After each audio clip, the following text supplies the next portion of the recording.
Halo semuanya dan salam sehat. Kiranya semua yang nonton video ini dalam keadaan sehat walafiat semuanya ya. Sebenarnya saya males sih ceritanya agak sedikit panjang karena ini mengenai kehidupan saya sendiri ya. Tetapi kadang-kadang melelahkan juga waktu orang ketemu saya nggak tahu saya siapa. Lo ngapain sih? Itu magnet ciptaan lo. Lo bikin magnet di mana? Waduh, saya tuh agak susah ceritainnya. Akhirnya ceritanya jadi panjang. Jadi daripada saya pikir ceritain ke orang satu, saya tiap kali ulang. Jadi mendingan saya pikir saya bikin YouTube. Saya bisa ceritakan semua di sini. Jadi kalau orang sampai belum tahu saya, mereka tinggal nonton YouTube ini. Tetapi cerita ini mungkin agak panjang. Jadi akan dibagi beberapa part. Jadi tolong ditontonnya jadi bersambung deh ya. Ini cerita mengenai magnet sebenarnya dimulai dari tahun 99. Anak saya itu lahir yang pertama tahun 95. Jadi dia lahir bulan September dan seperti anak pada umumnya mudah sakit. Karena kalau kita ngomong balita, apalagi batita, anak itu mudah sakit. Tetapi buat saya, anak saya ini yang sulung, dia terlalu sering sakit karena hampir tiap bulan ya. Mungkin setiap bulan kali. Jadi selama perjalanan kehidupannya 3 tahun itu dia sakit melulu tuh tiap bulan. Saya bilang ke dokter, ini kok anak saya sakit melulu ya. Jadi tolong anak saya gimana biar nggak sakit gitu. Ya jawabannya semua udah jelas dan semua orang udah tahu. Gizi yang baik, kasih vitamin. Dah, begitu. Tapi itu sudah saya lakukan dan saya lakukan bertahun-tahun. Tetapi kenapa anak saya sakit melulu? Saya lihat anak tetangga, kok dia baik-baik aja gitu. Kenapa anak saya sakit melulu? Begitu kan. Dan kalau udah sakit, bawa dokter, kasih antibiotik, karena panas gitu biasanya kan ya. 3-4 hari baru segeran dikit, baru bisa main lagi, keluar. Sedangkan saya lihat anak-anak lain yang tetangga-tetangga, karena banyak lagi dulu waktu saya tinggal, banyak anak-anak yang sebaya dengan anak saya gitu ya. Ya mereka sepertinya fine-fine aja tuh gitu. Ya jadi saya merasa tidak puas lah dengan kondisi anak saya yang seperti itu. Dan dari jawaban dokter yang sepertinya solusinya sudah saya coba tetapi tidak memberikan hasil yang saya inginkan.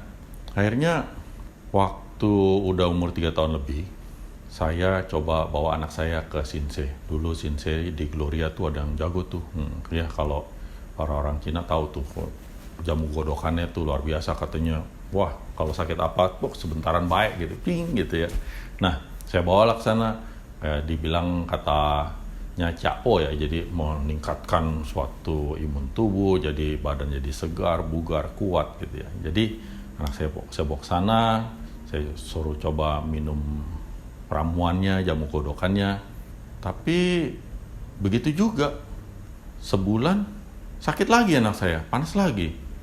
Saya nggak suka hal itu terjadi, jadi saya tidak puas.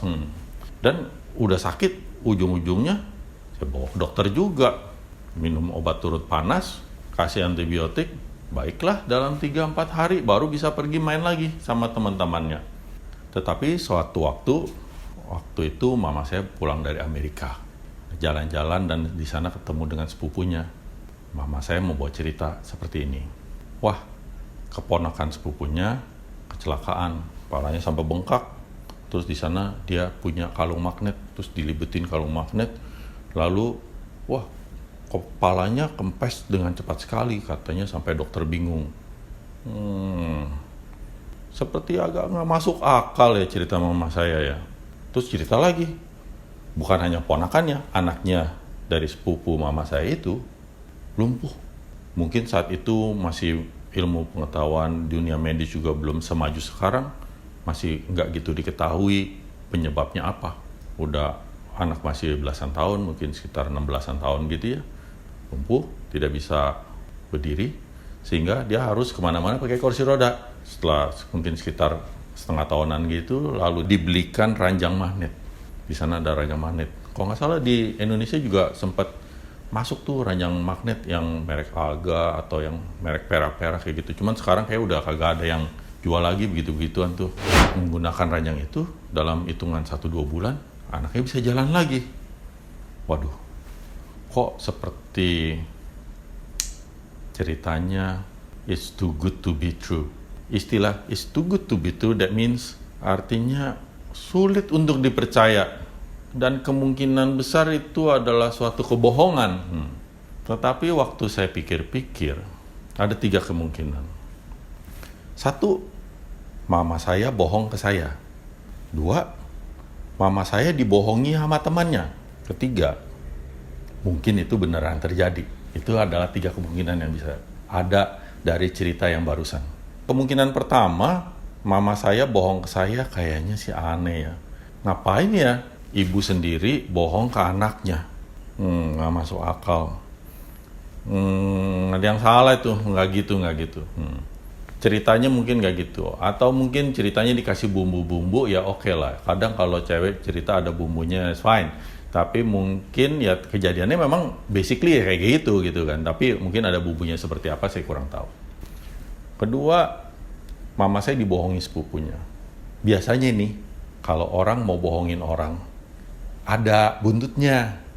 Misalnya ujung-ujungnya duit lah. Jadi misalnya orang mau dagang lah, apalagi kalau barang-barang MLM, saya nggak gitu suka tuh yang barang-barang MLM. Itu ngomongnya manis semua, kayaknya barang yang dijual, apalagi kalau kita ngomong alat kesehatan, udah kayak so magical gitu ya, udah luar biasa, pokoknya semua penyakit bisa nih pakai beginian, wah udah nggak masuk akal dah, ngomongnya udah ngaco, sainsnya juga ditambah-tambahin, pakai logam adamantium lah, vibranium lah, emang mau jadi Kapten Amerika apa? Nah, ini mama saya sama sepupunya beda negara, mau jualan apa kagak bisa, jauh, ketemu aja dari masa kecil baru ketemu umur udah banyak, udah puluhan tahun kemudian, udah nggak masuk akal. Jadi mestinya kalau orang bohong tuh ada maksud dan tujuan. Ini nggak bisa untuk membuat suatu maksud dan tujuan. Jadi mestinya sepupunya nggak bohongin mama saya. Artinya yang kemungkinan yang terakhir adalah yang paling mungkin. Artinya ini beneran terjadi.